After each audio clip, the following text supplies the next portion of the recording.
విశాఖ జిల్లా పెందుర్తిలో food poison కలకలం రేపింది. స్థానిక నర్సింగ్ హాస్టల్లో విద్యార్థులు భోజనం చేసిన తర్వాత 5గురు అస్వస్థకు గురయ్యారు. వాంతులతో తీవ్ర ఇబ్బందులు పడ్డారు. విషయం తెలుసుకున్న హాస్టల్ నిర్వాహకులు వెంటనే విద్యార్థులను ఆసుపత్రికి తరలించారు.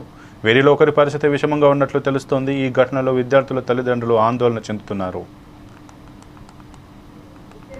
స్టేబుల్గానే ఉన్నారని చెప్పి పంపించాము. ఆ 5 మెంబర్స్లో కూడా 4 స్టేబుల్గానే ఉన్నారు. ఒకరి కండిషన్ మాత్రం మధ్యాహ్నం వచ్చినప్పుడు బీపీ 80/60 ఉంటే ఆల్రెడీ ట్రీట్మెంట్ అనేది ఇచ్చాము. కొంచెం బాగానే రికవరీ అయింది. మళ్ళీ ఇప్పుడు హాఫ్ అన్ అవర్ నుంచి మళ్ళీ అమ్మాయి బీపీ అనేది కొంచెం డౌన్ అవ్వడం వల్ల కేజీహెచ్కి రిఫర్ చేస్తున్నాం. వాళ్ళు ఇచ్చిన ఇన్ఫర్మేషన్ ఏంటంటే నిన్న ఏదో ఫేర్వెల్ ఫంక్షన్ జరిగిందంట. సో ఆ ఫుడ్ కంటామినేషన్ వల్ల ఇది జరిగినట్టు తెలుస్తుంది. హైయర్ అఫీషియల్స్కి, రీసెర్చ్ సార్కి, డిఎంహెచ్ఓ సార్కి అందరికీ కూడా ఇన్ఫర్మేషన్ ఇచ్చాము. సార్ ఇద్దరు కూడా వచ్చి చూసి డిఎంహెచ్ఓ సార్ కూడా వచ్చి వాళ్ళ ఎపిడమిక్ టీమ్ కూడా వాళ్ళ మెడికల్ ఆఫీసర్ కూడా వచ్చి అక్కడ హాస్పిటల్ కూడా విజిట్ చేసి ఆ సరౌండింగ్స్ అన్నీ కూడా బాగాలేదని చెప్పారనమాట.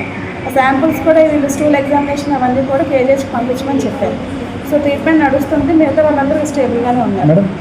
వాటర్ వల్ల సమస్య వచ్చిందంటారా లేకపోతే ఫుడ్ వల్ల? అంటే హాస్టల్ వాటర్ చెప్పడం అయితే ఒక 3 days బ్యాక్ నుంచి వాటర్ మున్సిపల్ వాటర్ కూడా కలుస్తుంది, అది కొంచెం కంటామినేట్ అయిందని కూడా చెప్పారు. దానివల్ల కూడా అవ్వచ్చు.